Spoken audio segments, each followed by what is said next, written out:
Ya, dan akhirnya saya itu sudah mulai tahu, maksudnya kalau misal saya itu diguna-guna. Jadi pada saat dia itu setelah 1 minggu atau 2 minggu gitu ya, saya bilang kalau misal kamu punya nggak punya istri pun saya juga nggak suka gitu ya. Itu 2 minggu dari situ dia ngilang.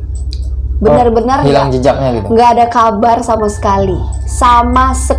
Jadi biasanya itu dia itu sehari bisa berapa kali nelpon. Jadi saya tidur, kasur saya kan di kamar itu ukurannya yang nomor 3 yang 120 gitu ya, ukurannya yang kecil. Jadi kalau misal kayak anak umur 4-5 tahun itu kalau misal tidur di kepala itu pas gitu, kepala di sini, kaki di ujung gitu. Nah kita kan tidur kepala di sini ya gitu ya. Nah jadi pada saat saya tidur itu saya kayak lagi ngulet gitu ya, kayak mendusin lah, ibaratnya gitu, mendusin. Saya ngeliat ke atas.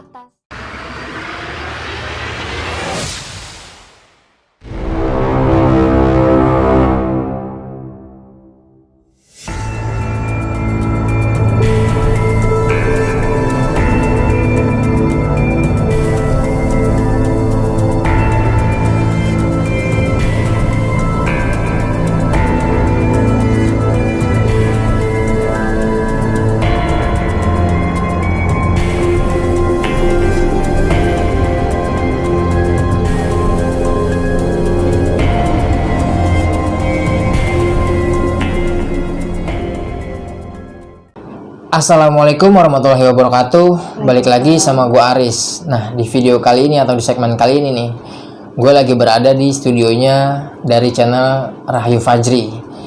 Nah kebetulan narasumber kali ini yaitu Kak Rahayunya nih, yang bakal menceritakan pengalamannya waktu dia diteror oleh seseorang.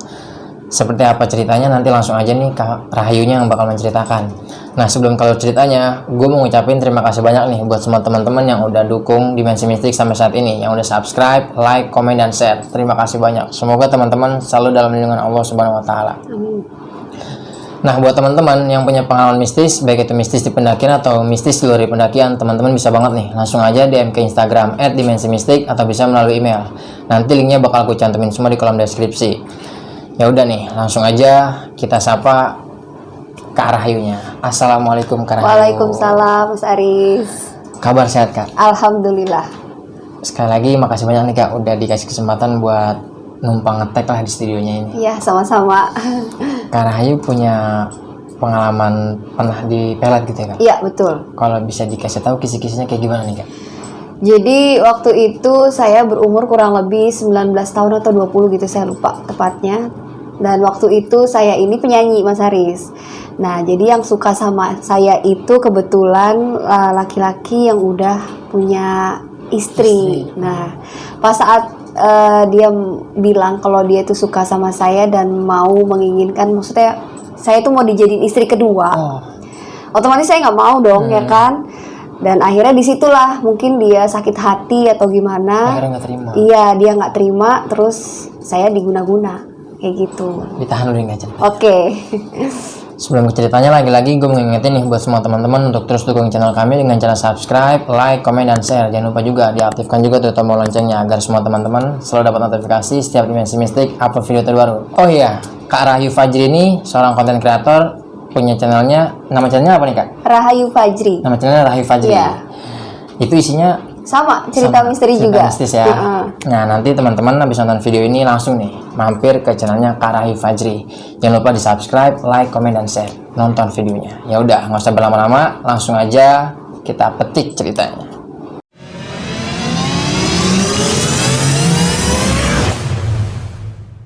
Ya Kak Rahayu bisa dimulai langsung aja nih Kak ceritanya.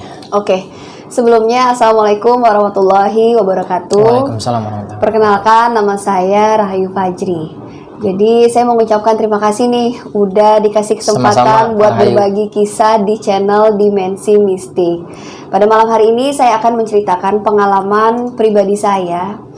Jadi, Mas Aris, saya kasih tahu dulu nih latar belakang saya sebelum saya menikah. Waktu itu, pada saat saya itu kecil, dari umur 4 atau 5 tahun itu saya suka nyanyi.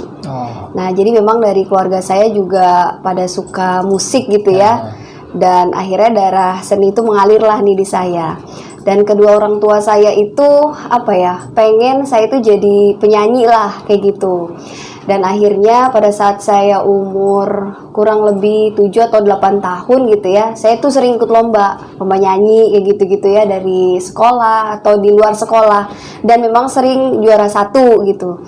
Jadi sejak disitulah tuh orang tua saya, terutama sih bapak saya ya, karena beliau yang setiap hari ngejejelin saya tuh menuangkan ilmunya. iya, musik gitu ya. Jadi bakat seni juga mungkin dari beliau gitu. Nah, ibu saya tuh yang tim support gitu. Pokoknya apapun disupport lah sama beliau. Jadi udah klop lah gitu ya. Bapak sama ibu saya tuh pengen anaknya tuh jadi penyanyi. Nah, singkat cerita, jadi pada saat saya kelas 3 SMP, itu saya di daerah saya, di kampung saya tuh di Jambi, saya pernah ikut lomba dan juara 1. Dan hadiah dari perlombaan itu dibikinin lagu anak-anak tapi lagu Jambi, dan saya di situ dapat 2 lagu. Mulai dari situ saya semakin percaya diri lah, kayaknya saya semakin pede gitu buat nyanyi kalau misalnya ada acara dan di Jambi juga banyak yang ngundang kalau misalnya ada acara-acara resmi gitu ya. Jadi pas saat saya umur kelas 3 SMP itu, nggak tahu kenapa tuh saya kepikiran aja gitu buat pindah ke Jakarta. Dan kebetulan memang basicnya sebelum selain saya nyanyi tuh saya sering ikut lomba model kayak gitu-gitulah ya. Nah, di Jakarta tuh saya pernah datang 2 kali gitu ya. Jadi saya itu kenal sama beberapa agensi lah di Jakarta. Terus akhirnya bilang, ya udah kamu pindah aja ke sini gitu. Maksudnya biar lebih enak gitu ya, mau meneruskan karir lah itu. Meneruskan karir lah intinya seperti itu. Akhirnya saya bilang ke bapak saya, ya udah Pak, saya pengen pindah ke Jakarta. Ngotot lah pada saat itu. Jadi dengan berbagai macam cara gitu saya meyakinkan bapak saya untuk pindah ke Jakarta. Akhirnya saya diizinkan pindah ke Jakarta. Jadi tuh di Jakarta saya tuh nggak kenal siapa-siapa gitu, karena memang saya nggak punya saudara. Ada sih saudara ibu saya tapi jauh gitu, dia di Pondok Gede gitu ya. Dan akhirnya saya pindah ke Jakarta. Bapak saya bilang, kamu pindah ke Jakarta tapi konsekuensinya kamu ya udah, maksudnya bener-bener dari nol gitu. Udah akhirnya saya bilang ya udah nggak apa-apa gitu. Jadi saya bener-bener pede lah gitu buat di sini, buat meneruskan hidup.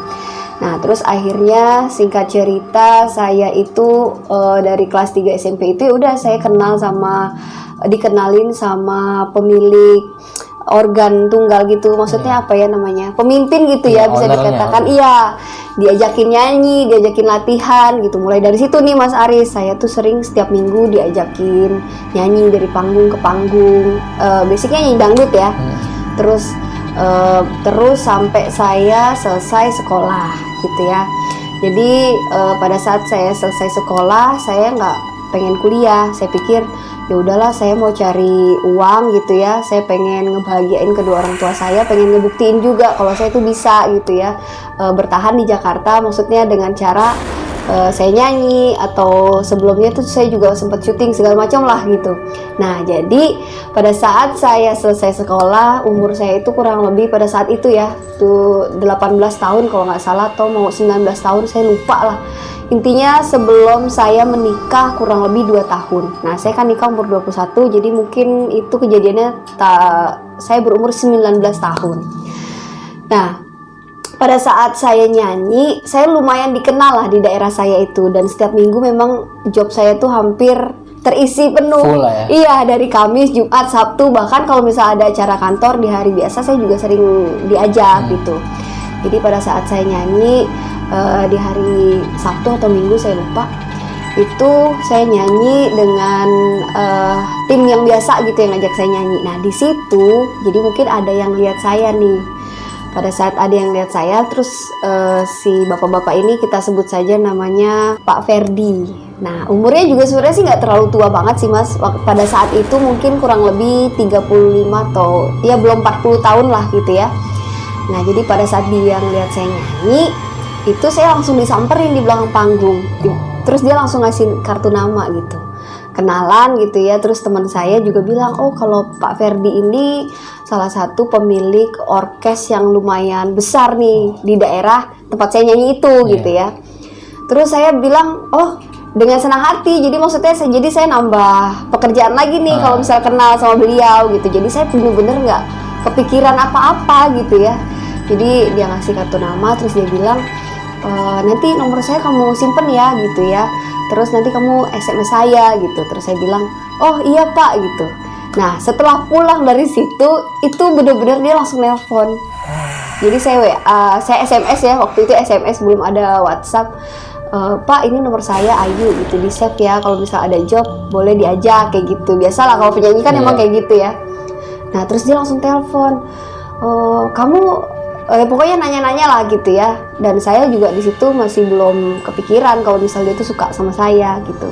Saya pikir dia nelpon terus tiba-tiba dia ngisiin saya pulsa segala macem. Pendekatannya dengan cara seperti itu ya udah gitu, biasa aja gitu. Dan akhirnya dia bilang ke saya, kalau misal nggak nyanyi kamu mau nggak saya ajakin jalan. Dan memang di sini Mas Ari saya kasih tahu, saya itu kemana-mana selalu ditemenin sama ibu saya. Jadi maksudnya mau itu pulangnya pagi, mau itu pulangnya jam berapapun, saya selalu didampingin lah sama ibu saya. Karena kan memang kita di Jakarta itu cuman bertiga gitu, saya, ibu saya, dan adik saya tuh yang bontot.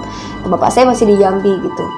Terus saya bilang ya kalau emang ibu saya mau boleh ikut, saya nggak masalah, saya bilang gitu kan. Karena kan ini di luar pekerjaan saya gitu ya. Oh saya pikir bisa diajakin jalan makan gitu. Nggak bisa, saya bilang gitu. Kalau misalnya emang ibu saya boleh ya saya nggak masalah gitu. Ya udah deh kalau gitu saya ke rumah boleh nggak, dia bilang gitu. Dan ibu saya bilang siapapun laki-laki yang mau misalnya ngedeketin saya itu harus datang ke rumah, nggak boleh kamu tuh pacaran di luar. Nah itu selalu saya tanamkan, dan dia bener-bener datang ke rumah gitu. Terus akhirnya dia ketemu sama ibu saya, dia bilang, Bu, kalau misal saya ada job boleh kan Bu saya ajak anak ibu nyanyi? Ya boleh gitu, tapi tetap saya yang harus nganterin, nggak boleh sendiri dilepas gitu. Ibu saya nggak mau gitu. Oh iya nggak apa-apa kok Bu, kalau misal ibu mau nganterin juga nggak masalah. Dan setelah dia ke rumah gitu ya, dan alhamdulillah itu emang job dari dia tuh lumayan banyak Mas. Setiap minggu itu bisa sampai misal hari Sabtu gitu saya nyanyi dari jam 10 gitu ya sampai jam 12 gitu misal di gedung. Nah nanti dari siang itu ke sore ada lagi. Jadi seminggu itu bisa 6 atau 7 kali saya nyanyi. Dan itu maksudnya dari dia sendiri gitu ya, sampai teman saya tuh yang biasa ngajakin saya nyanyi, yang benar-benar dari nol ngajakin saya tuh sampai protes, sejak kenal sama Pak Ferdi Ayu tuh udah susah sekarang diajakin nyanyi. Jadi saking banyak jobnya dia gitu ya. Kalau saya bilang, ya kalau saya sih siapa yang duluan aja gitu. Maksudnya kalau emang abang ngajakin saya duluan, ya saya nggak mungkin saya tolak gitu. Dan kebetulan memang dia yang ngajakin pertama, ya saya harus ikut dia gitu ya. Jadi kurang lebih itu kayak gitu 2 atau 3 bulan nih Mas. Jadi dia kayak gitu, saya nggak naruh curiga gitu ya. Dia suka antar jemput, ibu saya ngikut tetap ya. Antar jemput, terus kalau misalnya lagi kita waktu senggang dia datang ke rumah gitu. Nah nggak tahu kenapa setelah 3 bulan itu kita dekat gitu ya, saya tuh emang nggak tahu kalau dia itu udah punya istri sama anak. Nggak tahu, memang nggak tahu. Jadi di lingkungan nyanyi pun itu teman-teman saya penyanyi gitu ya yang udah lama ngikut dia tuh sama sekali nggak ada yang cerita, satupun tuh nggak ada yang cerita. Entah itu emang dia nggak boleh cerita atau apa, saya juga nggak tahu ya. Dan akhirnya setelah 3 bulan kita itu deket, dia sering ngajakin saya nyanyi, dia datang ke rumah, terus dia bilang ke ibu saya, Bu, saya kesini niat saya mau intinya tuh dia ngungkapin kalau dia tertarik sama saya, dia suka. Tapi ngomongnya langsung ke ibu saya nih nembaknya. Karena saya bilang kalau emang ada yang suka sama saya terserah ibu saya bilang gitu ya. Walaupun saya ngejalanin tapi tetap harus ibu saya dulu nih boleh atau enggak gitu. Iya, karena kan yang pengalaman kan orang tua pasti lebih banyak dan dia bisa ngelihat nih orang baik atau enggak gitu ya. Dan akhirnya dia ngomong kayak gitu, terus ibu saya bilang, kalau saya sih Pak tergantung anak saya mau apa enggak, karena yang ngejalanin anak saya. Dan saya kaget dong tiba-tiba dia ngomong kayak gitu. Terus saya bilang, ya saya juga nggak bisa bilang iya atau enggak, orang kita juga baru kenal, ya udah jalanin aja Pak. Saya bilang gitu. Dan akhirnya setelah berjalan beberapa lama lah gitu, tapi kita nggak ada ikatan pacaran atau apa. Biasa aja, kayak ngalir aja gitu ya. Terus dia sering datang, setiap hari itu dia datang ke rumah saya. Pagi-pagi itu dia udah datang, dia nganterin sarapan. Jadi bener-bener perhatiannya tuh bener-bener luar biasa lah.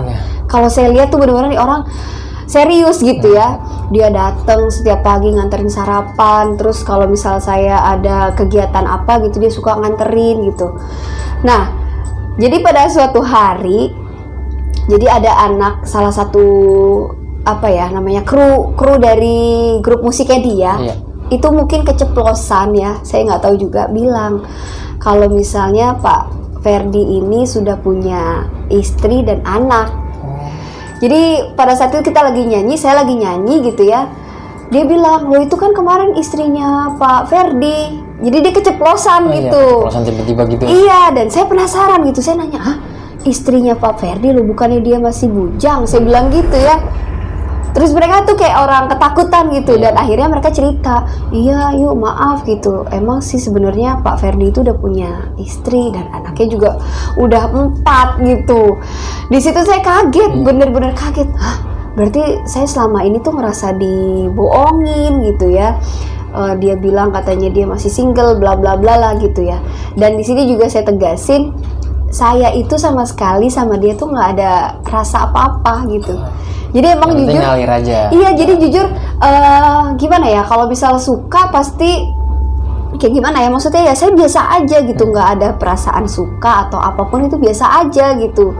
Dan memang kalau misal dia nunjukin dia suka, ya udah gitu, saya pokoknya ngalir aja. Tapi di sini saya, perasaan saya ya, dari hati saya yang paling terdalam itu, saya nggak suka lah sama dia gitu kan. Kalau misal saya suka pasti balasannya tuh beda gitu. Jadi kalau setiap dia datang ya udah saya biasa aja, dia ngasih sarapan, oh ya udah biasa aja gitu. Dan akhirnya setelah saya tahu kalau dia itu udah punya anak istri, sikap saya berubah 180 derajat lah. Jadi saya ngerasa kayak orang tua saya loh yang dibohongin, bukan cuman saya, kayak gitu ya. Jadi di situ saya udah bener-bener nggak ada udah nggak ngerasa respect lah gitu sama dia. Dia datang saya cuekin, dia ajak nyanyi saya nggak pernah mau gitu ya.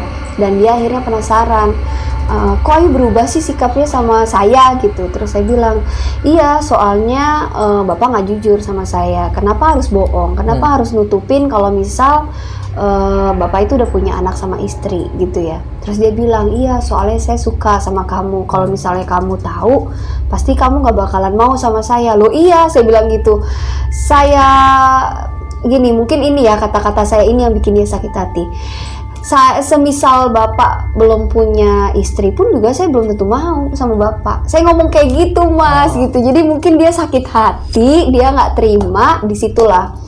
Dan dia sakit hatinya itu pada saat itu dia nggak langsung diliatin, sikap dia masih sama dan nggak ada yang berubah gitu ya. Dan akhirnya saya itu sudah mulai tahu, maksudnya kalau misal saya itu diguna-guna. Jadi pada saat dia itu setelah 1 minggu atau 2 minggu gitu ya, saya bilang kalau misal kamu punya nggak punya istri pun saya juga nggak suka gitu ya. Itu 2 minggu dari situ dia ngilang, benar-benar hilang jejaknya gitu, nggak ada kabar sama sekali. Jadi biasanya itu dia itu sehari bisa berapa kali nelpon. Terus pagi-pagi dengan kebiasaannya itu dia datang ke rumah nganterin saya sarapan gitu ya. Terus sehari itu biasanya pulang dia kerja, dia langsung datang ke rumah gitu ya. Itu sama sekali nggak ada. Nah di situ saya mulai kecarian. Jadi saya mulai ngerasa, tuh, ini orang kemana? Kayak hilang, sesuatu yang hilang ya? Iya, jadi kayak ngerasa, kemana gitu? Kok bisa dia nggak ada gitu? Bener-bener kayak langsung hilang, nggak ada kabar. Ya udah saya ngerasa, wah, kayaknya saya udah mulai suka nih sama dia. Padahal sebelumnya sama sekali saya nggak pernah ngerasain hal kayak gitu. Disitulah. Jadi hidup saya itu berubah 180 derajat. Itu maksudnya sampai sekarang juga kalau misal saya ingat, nggak bakal saya lupa lah ya. Itu pengalaman yang benar-benar bikin saya tuh, kok bisa ya? Saya bisa ya digituin sama orang gitu ya. Jadi itu mas, setelah 2 minggu dia nggak ada kabar, itu saya benar-benar kayak orang gila, bisa dikatakan seperti itulah. makan nggak mau. Badan saya itu yang tadinya benar-benar berisi gitu ya, itu benar-benar tinggal tulang, kurus. Jadi ibaratnya tuh kalau bunga tuh kayak layu gitu, kayak nggak ada semangat. Dan ibu saya tuh sampai bingung gitu, kenapa sih? Maksudnya setiap hari itu cuma maunya di kamar gitu, nggak mau keluar. Dan semua teman-teman saya yang ngajakin saya nyanyi itu nggak ada yang saya terima jobnya. Saya tuh bener-bener kayak cuman ngurung diri, dan setiap hari yang saya pikirin tuh cuman Pak Ferdi itu aja. Jadi kalau saya bangun tidur nih, itu saya tuh ngerasa kayak suara kakinya dia, jejak kakinya itu kalau misal datang ke rumah kan dia selalu pakai sepatu pantofel tuh sebelum dia berangkat kerja. Itu kan kedengarannya kayak tok tok tok gitu ya. Itu saya lagi tidur, tiba-tiba kayak langsung bangun, langsung nyari. Padahal tuh nggak ada siapa-siapa. Buka pintu langsung, ya bukan gitu. Jadi kayak bener-bener mengharap. Iya, jadi sampai segitunya loh. Maksudnya bener-bener kayak suara langkah kakinya itu kayak sampai terngiang-ngiang gitu. Terus sebelum kejadian itu saya udah tahu rumahnya dia gitu ya. Jadi beberapa orang lah ngasih tahu itu loh di situ rumahnya gitu. Dan itu setiap sore saya selalu ngajakin ibu saya buat cuman sekedar kayak ngeliat rumahnya aja udah cukup. Sampai segitunya gitu. Ya Allah, saya bener-bener kalau dipikirin tuh sekarang kayak ih gila ya gitu, sampai segitunya gitu. Dan setiap sore juga saya itu berdiri di tengah jalan berharap bisa ngeliat mobilnya dia. Sampai segitu juga. Dari jam, jadi rutinitasnya itu setiap hari bangun tidur itu saya langsung ngeliat gitu, ada nggak nih orang datang. Itu handphone Mas, bener-bener setiap hari itu setiap saat itu saya pegang, dan nomornya dia itu saya selalu telepon gitu, dan itu nggak aktif. Jadi kalau misal dilihat dari panggilan keluarnya itu bisa sampai ratusan. Telepon teleponnya nggak aktif. Jadi Allah, bener-bener sampai segitunya gitu. Saya tuh sampai gila ya, bener-bener itu luar biasa lah gitu ya. Pagi saya kecarian dia, nelpon, dan setiap kali sore jam 2 atau jam 3 gitu saya pergi sama ibu saya sampai minjem motor tetangga, saking nggak pengen ketahuannya kalau misal itu motor saya gitu ya. Pasti kan kalau misal motor saya kan dia tahu suaranya atau gimana gitu. Itu sampai saya kepikiran, pokoknya pinjam motor tetangga deh mah gitu, biar nggak ketahuan kalau kita lewat situ gitu. Yang penting saya bisa ngeliat rumahnya dia. Dan setelah pulang dari rumah dia, itu saya berhenti di tengah jalan sampai maghrib. Nungguin, berharap ngelihat mobil dia itu lewat. Kalau misal lewat, saya cuma pengen nanya kemana sih gitu. Itu yang ada di pikiran saya gitu. Dan itu benar-benar makan gak mau. Makan tuh kayak cuman ya udah makan, tapi pikiran kemana-mana gitu. Nah, ibu saya ngeliat kayak gitu, wah ini anak saya nggak benar nih gitu. Maksudnya nggak wajar nih, udah ibaratnya setiap hari pikirannya kosong, yang dipikirin cuman dia gitu ya. Terus ibu saya bilang, sampai kapan mau kayak gini gitu? Udahlah lupain, kan toh kemarin kamu sendiri yang bilang gak mau. Terus kenapa kamu yang kecarian kayak gitu? Ibu saya bilang gitu, nggak mau, pokoknya saya mau dia ada di sini. Pokoknya saya mau ya sekedar nelpon aja deh, udah cukup gitu, dengerin suaranya dia aja gitu. Nah, jadi kurang lebih tuh saya kayak gitu tuh 2 atau 3 bulan lah. Saya disiksa seperti kayak gitu. Nah jadi Mas, setelah kayak gitu saya ada kejadian nih. Jadi saya ada kejadian di rumah itu yang tadi saya pikir di rumah saya itu ada hantunya. Dan ternyata setelah saya kejadian itu ya, setelah kejadian itu terus ada beberapa kejadian lagi, ternyata sosok yang saya lihat itu kayak cuman kamu tuh lagi ada masalah gitu. Jadi di sini saya mau cerita juga gitu ya. Pada malam hari gitu ya, di saat saya kena santet itu ya, jadi saya tidur, kasur saya kan di kamar itu ukurannya yang nomor 3 yang 120 gitu ya, ukurannya yang kecil. Jadi kalau misal kayak anak umur 4-5 tahun itu kalau misal tidur di kepala itu pas gitu, kepala di sini, kaki di ujung gitu. Nah kita kan tidur kepala di sini ya gitu ya. Nah jadi pada saat saya tidur itu saya kayak lagi ngulet gitu ya, kayak mendusin lah, ibaratnya gitu, mendusin. Saya ngeliat ke atas. Nah di atas saya itu ada sosok nenek-nenek tua, mukanya udah keriput. Itu sambil ngeliatin saya gitu ya, posisinya itu dia lagi rebahan gitu, tiduran selonjoran gitu, kepalanya gini, sambil menyeringai gitu, ketawa gitu ngeliatin saya. Itu di situ saya bener-bener kaget, saya nggak bisa ngomong, saya mau, ya pokoknya saya nggak bisa, kayak kaku gitu. Saya ngeliat itu cukup lama loh, bisa dibilang sampai 5-10 detik baru sosok itu hilang. Nah itu saya kaget gitu ya, saya bilang, saya berusaha buat gitu, baru dia hilang. Saya bilang ke ibu saya, "Mah, semalam saya tidur gitu, saya ngeliat sosok nenek-nenek tua, mukanya udah keriput, rambutnya panjang, itu jelas Mas. Kalau misalnya digambarkan sampai sekarang pun saya masih keinget jelas banget mukanya itu dengan senyumnya yang khas gitu ya. Dia bener-bener kayak gitu sambil senyum ketawa gitu ngeliat saya. Nah di situ saya pikir, wah jangan-jangan di rumah ada hantunya gitu ya. Dan ya udah di situ 2 kali saya ngeliat di dua malam berturut-turut dengan kejadian yang sama. Dan akhirnya saya pikir ya udahlah gitu, dan sosok itu hilang gitu ya. Dan balik lagi nih saya yang diguna-guna tadi. Jadi saya pikir oh ya udah itu rumah berhantu gitu, dan ternyata mungkin memang itulah sosok itulah yang kayak ngasih tahu kamu tuh lagi kenapa kamu tuh lagi ada masalah gitu. Jadi kayak cuman ngasih tahu gitu, karena bukan di kejadian itu aja. Jadi ada beberapa kejadian yang pernah saya alami dan sosok tersebut selalu datang. Selalu hadir. Iya. Nah di situ ibu saya tuh kayak langsung, bukan berhantu kali, emang mungkin ada yang ngasih tahu kalau kamu tuh lagi kenapa-napa gitu. Nah ibu saya tuh berusaha buat ngasih tahu saya, karena memang ibu saya tuh, ayolah kita tuh berubah gitu, maksudnya udah lupain gitu, kamu nyanyi lagi gitu. Tapi saya tetap nggak mau. Dan akhirnya dengan jurus andalan ibu saya lah nih, kalau misal kamu tetap nggak mau ambil job nyanyi, kita pulang ke Jambi. Dan saya berpikir di situ, kalau pulang ke Jambi saya nggak bakalan bisa dong ketemu sama Pak Ferdi lagi gitu. Bener. Akhirnya saya pikir yaudah deh, dengan berantem dulu gitu ya, akhirnya saya bilang yaudah nggak apa-apa deh, nanti kalau misal ada job nyanyi ya udah diambil.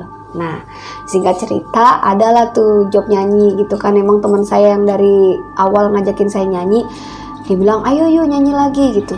Dan sebelumnya dia pernah datang ke rumah nengokin gitu ya, kamu kenapa sih kok nggak pernah mau nyanyi lagi gitu. Itu saya nggak mau ketemu.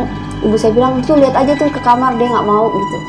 Dan akhirnya dia bilang yaudah kita nyanyi lagi gitu. Dan di situ saya mau. Nah pas saat diajak nyanyi, ya mungkin disitulah jalan saya buat sembuh gitu ya. Melupakan. Iya, bukan melupakan. Jadi ada salah satu teman penyanyi saya yang ngeliatin saya gitu, maksudnya dia kayak mungkin dia ngerti. Iya. Terus dia bilang ke ibu saya, "Mah, itu kayaknya Ayu nggak sehat deh. Terus kayaknya dia kenapa-napa deh. Coba deh dibawa berobat gitu." Terus mama bilang, "Iya memang dia tuh diguna-guna, kayaknya kena pelet." Ibu saya tuh udah tahu gitu, karena emang kan yang dipikirin cuma dia doang gitu ya. Tapi dia nggak mau. Jadi setiap kali saya udah berusaha buat ngajak nyanyi, terus ya udah kita ikhtiar berobat, itu saya ngamuk, nggak mau. Jadi kayak bener-bener menolak gitu. Saya nggak mau dilupain dari dia gitu. Kalau misalnya saya berobat berarti saya lupa dong. Nah saya nggak mau gitu. Dan akhirnya teman saya ini ngasih tahu, coba deh mah diajak ke ada rumah Pak Haji tuh di Pondok Gede gitu ya. Dan saya juga pernah cerita juga nih Mas di channel YouTube saya, dan ada subscriber saya juga yang pernah ke rumah Pak Haji itu, dan alhamdulillah ada yang sembuh juga gitu ya. Jadi mungkin di sini selain saya menceritakan pengalaman misteri saya, mungkin teman-teman juga yang pernah mengalami seperti saya, nanti saya kasih alamatnya deh nanti melalui channel ini gitu ya. Kita sama-sama ikhtiar lah gitu. Dan akhirnya setelah teman saya itu ngasih alamat, itu nggak langsung saya mau. Jadi sampai ke rumah ibu saya bilang, yaudah kita berobat deh gitu. Kalau misal kayak gini terus nanti nggak dapet uang, terus apa mau kita pulang ke Jambi gitu. Nah di situ saya tetap nggak mau, saya nggak mau berobat. Dan itu cukup panjang lah, kurang lebih 1 minggu ibu saya tuh ngajakin saya berobat, saya tetap nggak mau. Sampai puncaknya ibu saya tuh mau pulang ke Jambi, udah bener-bener bawa koper, baju udah dimasukin. Nah di situ saya ngeliat, waduh, kayaknya bukan ancaman nih, udah beneran gitu ya. Akhirnya di situ yaudah deh mau, dengan terpaksa lah ibaratnya kayak gitu. Karena memang kondisi saya itu udah bener-bener yang nggak sewajarnya. Iya, bisa dikatakan udah seperti kehilangan saya lah gitu. Bener-bener itu bukan saya gitu ya. Akhirnya dengan berat hati dengan terpaksa saya mau diajak berobat ke rumah si ayah yang di Pondok Gede itu. Nah, pada saat saya sampai ke sana, saya tuh udah di dalam hati saya tuh udah kayak, aduh gimana nih, aduh gimana gitu. Ada perasaan takut, ada perasaan gak mau juga gitu ya. Dan akhirnya saya sampai di situ dan ternyata cara pengobatan ayah yang di Pondok Gede itu dia nggak ada yang satu-satu masuk ke dalam ruangan gitu seperti enggak. Jadi dia duduk di depan gitu ya, di tengah-tengah. Itu kita datang maju ke depan, kita cerita apa aja gitu. Apa yang kita keluhin? Iya, kalau misal ngerasain badannya sakit, mana yang sakit langsung diobatin sama dia. Nah di situ saya bilang ke ibu saya, masa iya saya mau ceritain saya kenapa-napa gitu, terus saya mikirin orang di depan orang banyak, saya nggak mau. Jadi ada alasan nih buat saya nggak jadi. Nggak ada, udah sampai sini mau pulang, nggak ada, nanti biar mama yang cerita, kata ibu saya bilang gitu. Saya tuh bener-bener ya mas, kan antriannya itu ngikutin barisan duduk. Jadi misalnya barisan ya pokoknya muter gitulah ya, dari depan terus balik lagi. Nah saya tuh setiap kali ada orang saya balik lagi ke belakang. Jadi gimana caranya? Iya, biar saya tuh terakhir, biar keluh kesah saya gitu nggak didengerin orang lain gitu. Dan bener, jadi pas saya berobat itu saya bener-bener pasien yang terakhir. Yang lain udah pada pulang.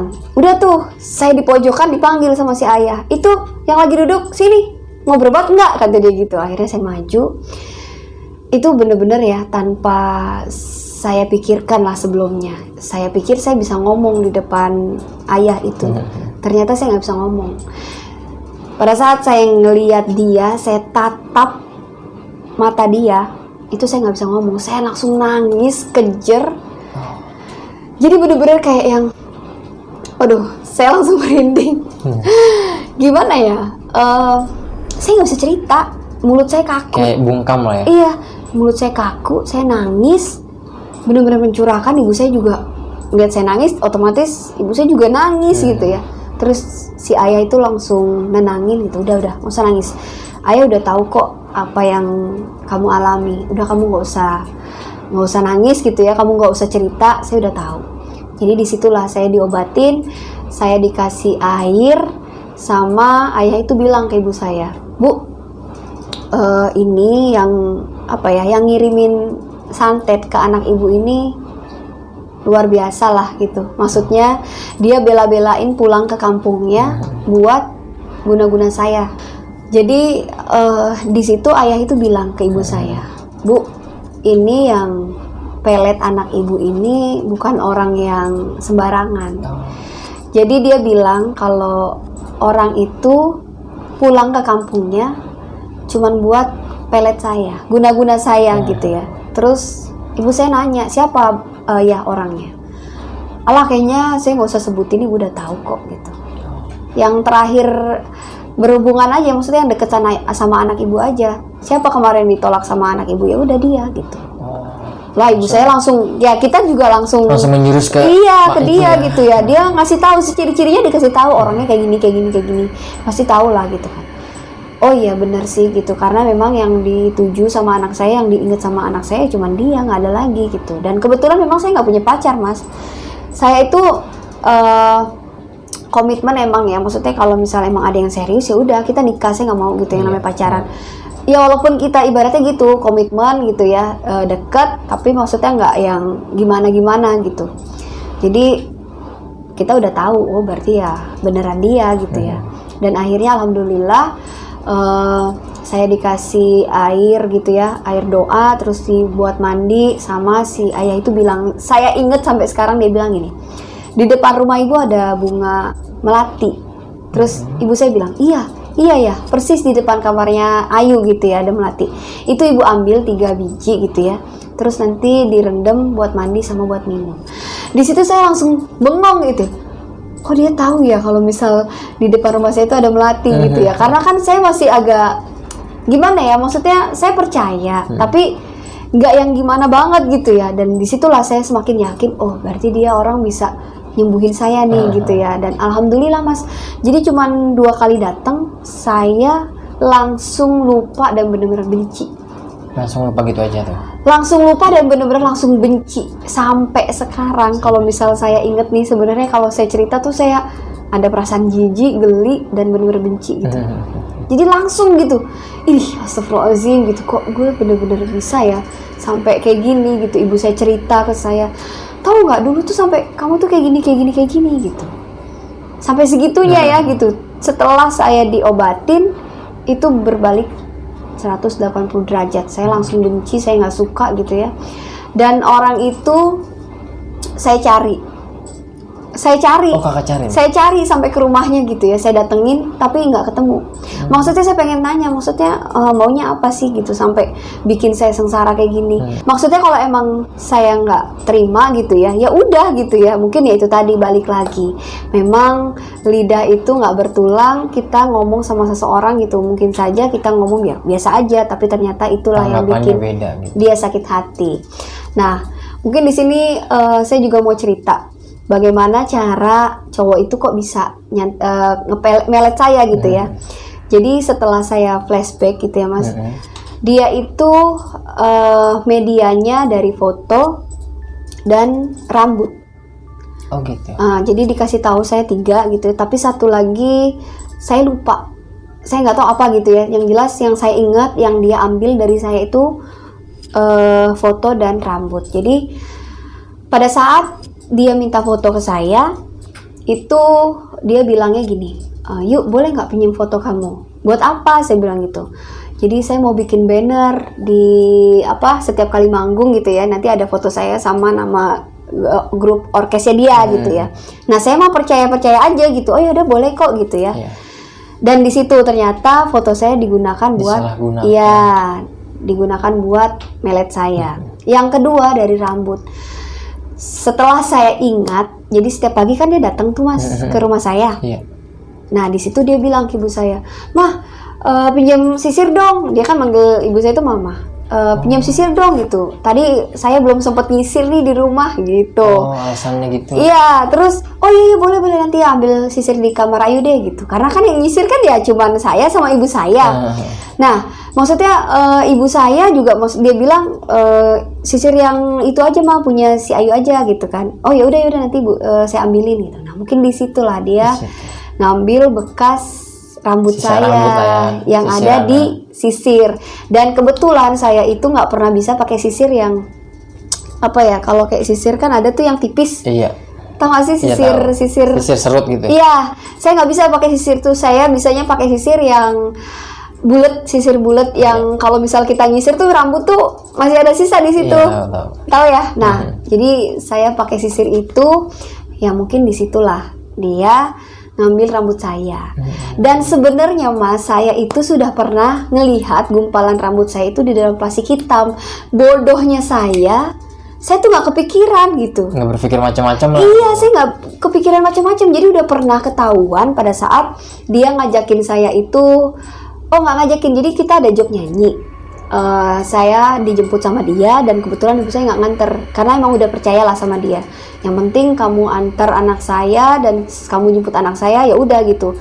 Jemputnya ke rumah, antarnya pun ke rumah gitu ya. Jadi pada saat saya itu di mobil, dia buka dashboard gitu kan, dia buka pengen ngambil apa gitu, saya lupa. Nah itu plastik hitam keluar jatuh dan saya tuh ngelihat gitu, ini kok plastik kok isinya kayak rambut gitu. Dan saya nanya gitu, Pak ini apa ya gitu. Oh bukan apa-apa kok, itu tadi ada rambut gitu, maksudnya ya kotor lah gitu, itu sampah, nggak apa-apa kok gitu. Dan saya bener langsung, sampah kok tapi disimpan gitu, dan kok ada rambutnya, tapi saya nggak berpikiran macam-macam. Jadi setelah kejadian itu terus saya udah sembuh, saya tuh inget gitu ya, dari mana kok bisa dapetin rambut saya. Jadi dan setelah itu, oh jadi apa yang saya dapet di mobil itu sebenarnya rambut saya gitu.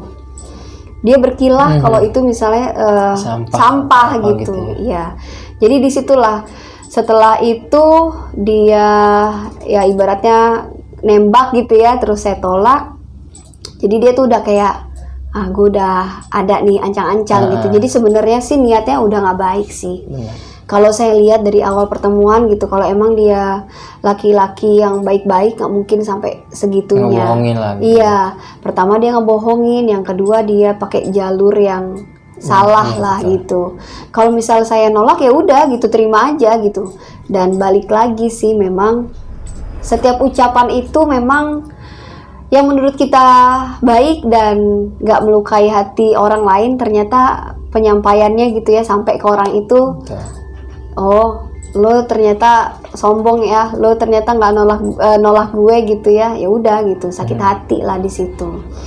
Ya jadi mungkin itu aja sih pengalaman yang sampai sekarang nggak bisa saya lupain sih, Nggak bisa dilupain seumur hidup lah ya. seumur hidup, karena ya baru itu sih saya ngalamin gitu ya, diguna-guna, dipelet, dan kejadiannya juga maksudnya panjang mas, kurang lebih 3-4 bulan saya dibikin menderita lah. Menderita kayak gitu ya. Iya, ya mungkin kalau misal orangnya nonton gitu ya, siapa tahu nonton gitu ya, sampai sekarang mungkin kalau misal saya ditanya maafin nggak, saya udah maafin dari pertama kali saya tahu juga, saya udah maafin, tapi ya lebih baik gentle gitu. Misalnya ditolak ya udah ditolak gitu, walaupun memang mungkin saya pada saat itu Kurang mengontrol gitu. iya, ya itu sih, mudah-mudahan nggak terulang lagi gitu ya, jangan sampailah terulang lagi, karena nggak enak banget sih yang namanya dipelet.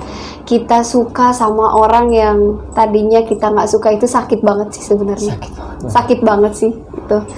Jadi mudah-mudahan teman-teman yang nonton juga bisa ngambil pelajarannya gitu ya, Sisi dari positifnya, iya ya. dari kisah yang barusan saya ceritakan. Nah mungkin juga ada teman-teman yang kejadiannya sama kayak saya dan pengen berobat ke tempat si ayah yang tadi saya ceritain, nanti boleh teman-teman tanya ke Mas Aris. Jadi nanti saya melalui Mas Aris nih ngasih taunya. Jadi bukan hanya cerita, tapi saya juga pengen ngasih solusi ya. Kita sama-sama ikhtiar, mana tahu teman-teman Mengalami hal yang sama. iya mengalami hal yang sama, bisa sembuh lah di sana gitu. Amin. Tapi ada sedikit yang pengen gua tanya-tanya nih Kak. Boleh silakan. Selama lu merasakan kayak lebih suka bermurung diri di kamar, sulit untuk makan, itu sebenarnya dari diri kakak sendiri ngerasain gak sih? Maksudnya ada apa gini yang gua rasain apa sih nih gitu? Ngerasain gak sih? Pada saat itu saya ngerasa normal-normal aja. Rasanya kayak normal aja. Iya, jadi yang di dalam pikiran saya itu cuma cowok itu doang, nggak ada yang lain. Makan pun juga dipaksa gitu. Jadi makanya tadi saya bilang makan, tapi pikiran tuh kemana-mana. Jadi saya ngerasa ya saya normal. Normal aja gitu. Iya, Tapi jadi- cuma pemikirannya ke cowok itu. Iya. Ya, tapi orang yang ngelihat itu saya nggak normal gitu. Tapi saya yang ngejalanin ya normal biasa aja gitu. Tapi mungkin malas untuk melihat orang lain atau gimana? Lebih kayak ngurung diri itu karena nungguin sih, lebih kayak Berharap dia datang. iya, jadi kayak waktu itu singkat. Hmm, Jadi saya ngerasa di kamar itu kayak udah dari pagi, ternyata udah malam gitu. Kayaknya sebentar aja gitu. Yang saya lihat itu cuma handphone, berharap dia nelpon, dan dapat kabar. saya berusaha buat nelpon. Iya, benar. Gitu. Tapi sama sekali nggak merasakan kayak ada sesuatu apa gitu di dalam diri atau gimana? Nggak ada sama Nggak. sekali. Biasanya normal. Biasa aja, normal. Yang ngasih tahu tuh ibu saya gitu, dan kekeh saya tetap enggak gitu.